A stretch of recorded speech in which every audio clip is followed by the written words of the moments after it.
श्री जगन्नाथपुरी से 10 कोस दूर एक पीपली चटी नाम का गांव है। उसी गांव में रघु केवट का घर है। घर में स्त्री और बूढ़ी माता है। सवेरे जाल लेकर रघु मछलियां पकड़ने जाता और पकड़ी हुई मछलियों को बेच करके अपने परिवार का पालन पोषण करता। पूर्व जन्म के पुण्य संस्कारों के प्रभाव से रघु के हृदय में भगवान की भक्ति थी। वो बहुत ही दयालु था। मछलियां जब उसके जाल में आकर के तड़पने लगती तब उसका दिल व्याकुल हो जाता। उसे अपने कार्य पर ग्लानि होती, परंतु जीवन निर्वाह का कोई दूसरा साधन न होने से वो अपने इस व्यवसाय को छोड़ भी नहीं पा रहा था। रघु ने एक अच्छे गुरु से नाम दीक्षा ले रखी थी। गले में तुलसी की कंठी बंधी हुई थी। सवेरे स्नान करके भगवान के नाम का वो जप करता, कथा भागवत सुनता और सत्संग में जाना उसका दैनिक कार्य था। इन सब से उसका अंतःकरण धीरे धीरे शुद्ध हो गया था। जीव मात्र में भगवान विराजमान है, ये बात उसकी समझ में आने लगी। जीव हिंसा से उसे अति तीव्र विरक्त हो गई। रघु के लिए अब मछलियां पकड़ना बहुत ही क्लेशदायक हो गया। उसने इस काम को छोड़ दिया। कुछ दिन तक तो घर में रखे हुए अन्न से काम चलता रहा, पर वो था ही कितना। फिर उपवास होने लगा।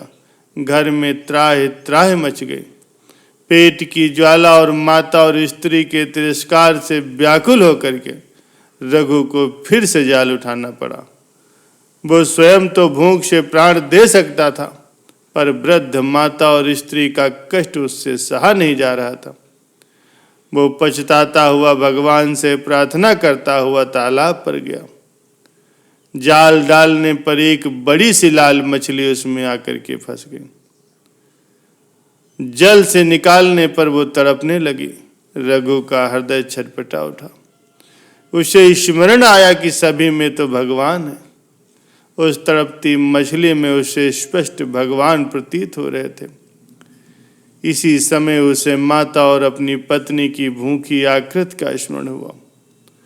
दुखी व्याकुल रघु ने उस मछली को जाल से निकाल करके पकड़ा और कहने लगा, हे मत्स्य रूपधारी भगवान, मेरे दुख की बात सुनो। तुम्ही ने मुझे धीवर बनाया है। जीवों को मार करके पेट भरने के सिवाय और कोई दूसरा उपाय मैं अपने जीवन निर्वाह का नहीं जानता। इसलिए मैं तुमको मारने के लिए विवश हूं। तुम ईश्वर हो या कोई और हो, आज मेरे हाथों से बच करके नहीं जा सकते। रघु ने दोनों हाथों से बहुत जोर से मछली का मुंह पकड़ा और उसे फाड़ने लगा। सहसा मछली के भीतर से स्पष्ट उसे शब्द सुनाई पड़ा, रक्षा करो नारायण, रक्षा करो। रघु चकित हो गया। उसका हृदय आनंद से भर गया। मछली को लेकर के वो वन की ओर भागा। वहां पर्वत से बहुत से झरने गिरते थे। उन झरनों से अनेक जलकुंड बन गए थे। रघु ने एक कुंड में उस मछली को डाल दिया। रघु भूल गया कि वो कई दिनों से भूखा है। वो भूल गया कि घर में माता और स्त्री उसकी प्रतीक्षा कर रही होंगी। वो उस कुंड के पास बैठ गया। उसके नेत्रों से जल बरसने लगा। वो भरे हुए कंठ से कहने लगा कि मछली के भीतर से मुझे तुमने नारायण का नाम सुनाया, अब तुम दर्शन क्यों नहीं देते? तुम्हारा स्वर इतना मधुर है तो तुम्हारी छवि कितनी सुंदर होगी। हे प्रभु, मैं तुम्हारा दर्शन पाए बिना अब यहाँ से हिलूंगा ही नहीं। रघु को वहाँ बैठे बैठे 3 दिन हो गए। वो नारायण नारायण की रट लगाए हुए था। नारायण में ही तन्मय था। एक बूंद जल तक उसके मुंह में नहीं गया। दिन और रात का उसे पता ही नहीं चला। भक्त की सदा ही खोज खबर रखने वाले भगवान एक वृद्ध ब्राह्मण के भेष में वहां पर आए और पूछने लगे, अरे तपस्वी, तू कौन है? तू इस निर्जन वन में क्यों आया है और कब से बैठा है? बता, तेरा नाम क्या है? ये सुन करके रघु का ध्यान टूटा। उसने ब्राह्मण को प्रणाम करते हुए कहा, महाराज, मैं कोई भी हूं, आपको मुझसे क्या मतलब?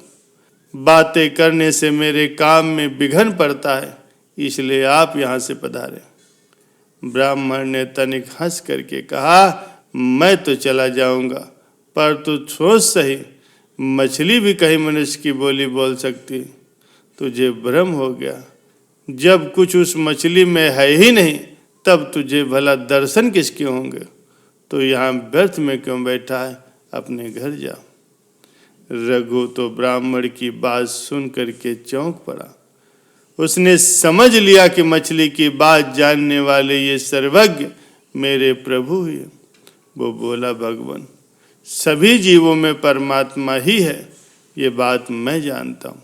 मछली के शरीर में से जो बोलने वाले हैं वो परमात्मा ही है। मैं बड़ा पापी हूँ, मैंने बहुत से जीवों की हत्या की है। क्या इसी से आप मेरी परीक्षा ले रहे हैं? आप तो नारायण हैं, आप प्रकट होकर के मुझे दर्शन क्यों नहीं दे रहे? मुझे क्यों तरसा रहे हैं प्रभु?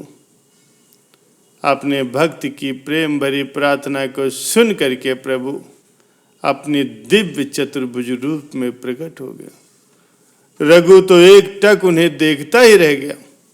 देखते देखते वो आंसू बहाने लगा, प्रभु के चरणों में लौटने लगा।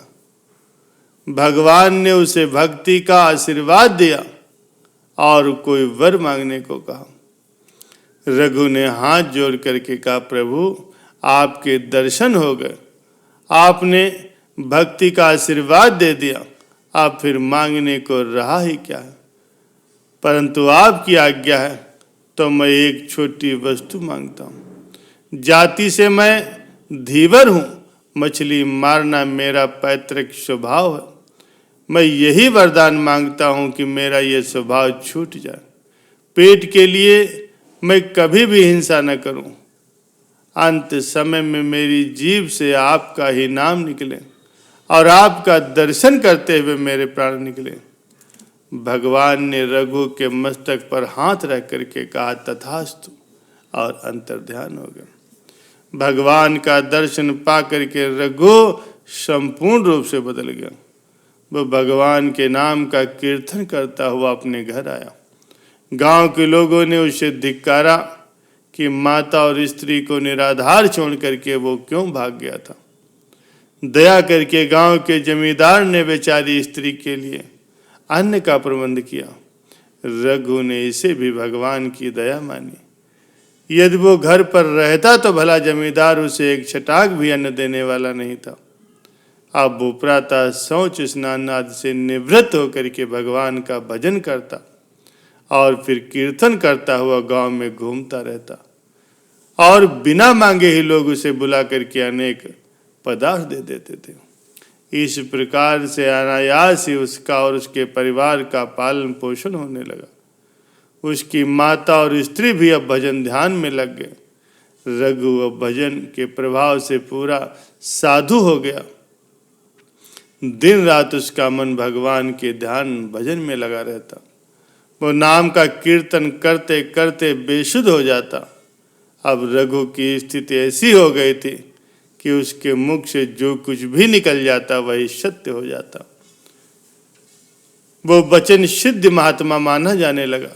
दूर दूर से नाना प्रकार की कामना करने वाले स्त्री पुरुषों की उसके आसपास भीड़ आने लगी।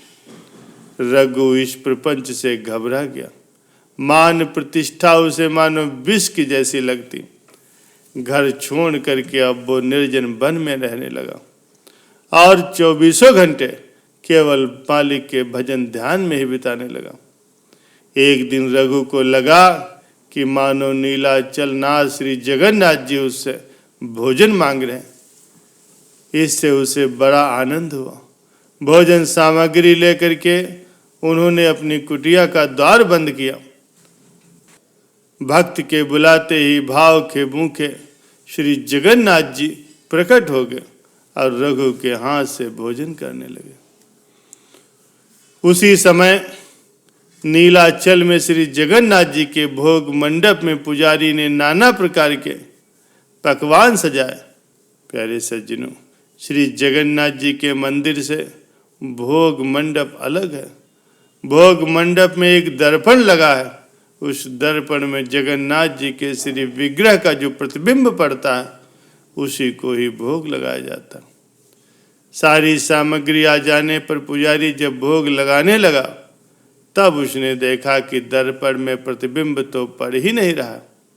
दर्पण जहाँ का तहाँ है, बीच में कोई आड़ भी नहीं है, पर प्रतिबिंब नहीं पड़ रहा। वो घबरा करके राजा के पास गया। उसने कहा, महाराज, श्री भोग में कुछ दोष होना चाहिए। श्री जगन्नाथ स्वामी जी उसे स्वीकार नहीं कर रहे हैं, अब मैं क्या करूं? श्रद्धालु राजा ने स्वयं देखा कि दर्पण में तो प्रभु का प्रतिबिंब ही नहीं दिखाई पड़ रहा है। उसे बड़ा दुख हुआ। वो कहने लगा कि पता नहीं मुझसे क्या अपराध हो गया है कि मेरी सामग्री से प्रभु भोग स्वीकार ही नहीं कर रहे। कहीं मुझसे कोई अपराध हुआ हो तो मैं प्रायश्चित करने के लिए तैयार हूँ। राजा प्रार्थना करते हुए बहुत दुखी होकर के भगवान के गरुड़ ध्वज के पास जाकर के भूमि पर लेट गए। भगवान की लीला लेटते ही उन्हें नींद आ गई। उन्होंने स्वप्न में देखा कि प्रभु कह रहे हैं कि हे राजन, तेरा कोई अपराध नहीं है, तो दुखी मत हो। मैं नीलाचल में था ही नहीं, तब प्रतिबिंब भला किसका पड़ता। मैं तो इस समय पीपली चटी गांव में अपने भक्त रघु केवट की झोपड़ी में बैठा हुआ उसके हाथ से भोजन कर रहा हूं, और वो जब तक मुझे नहीं छोड़ता मैं यहाँ आकर के तेरा भोग स्वीकार नहीं कर सकता। यदि तू मुझे यहाँ बुलाना चाहता है तो उस भक्त को, उसकी माता और स्त्री को यहाँ ले आ और उसके यहाँ रहने की उचित व्यवस्था कर। राजा का स्वप्न टूट गया। वो एकदम से उठ बैठे। घोड़े पर सवार होकर के वो शीघ्रता से पीपली चटी जा पहुंचे। पूछताछ करके रघु केवट की झोपड़ी का पता लगाया। जब कई बार पुकारने पर भी द्वार नहीं खुला, तब द्वार पर बल लगा करके स्वयं भी उन्होंने खोला। उन्होंने कुटिया का दृश्य देखा तो मूर्ति जैसे बन करके रह गए। रोमांचित होकर के रघु सामने रखे भोजन को किसी को खिला रहा था। रघु दिख रहा था, अन्न दिख रहा था, ग्रास दिख रहा था, पर ग्रास लेने वाले का मुख नहीं दिख रहा था। राजा चुपचाप खड़े हो गए। वो अज्ञात मुख तो जिस पर कृपा करके दिखाना चाहे केवल वही बड़भागी ही देख सकता। सहसा प्रभु अंतर्ध्यान हो गया। रघु जल से निकाली मछली की भांति तड़पने लगा। राजा ने अब उसे उठा करके गोद में बिठा लिया। रघु को होश आया। अपने को राजा की गोद में बैठा देखा तो चकित रह गया। जल्दी से उठ करके उसने राजा को प्रणाम किया। रघु को रोक करके राजा ने स्वयं ही रघु के चरणों में प्रणाम किया। श्री जगन्नाथ जी की आज्ञा सुन करके रघु ने नीलांचल को चलना स्वीकार कर लिया। माता और पत्नी को भी साथ लेकर के वो पुरी आए। उनके नीलांचल पहुंचते ही भोग मंडप के दर्पण में श्री जगन्नाथ जी का प्रतिबिंब फिर से दिखाई पड़ने लगा। पुरी के राजा ने श्री जगन्नाथ जी के मंदिर से दक्षिण और रघु के लिए घर की व्यवस्था कर दी। आवश्यक सामग्री भिजवा दी। वहां पर रघु अपनी माता और अपनी पत्नी के साथ भगवान का भजन ध्यान करते हुए जीवन पर्यंत रहे और भक्ति की एक मिसाल कायम कर दी। प्यारे सज्जनों, आज का ये सत्संग आपको कैसा लगा कमेंट करके अवश्य बताइए। सत्संग सुनने के लिए आप सभी का बहुत बहुत धन्यवाद।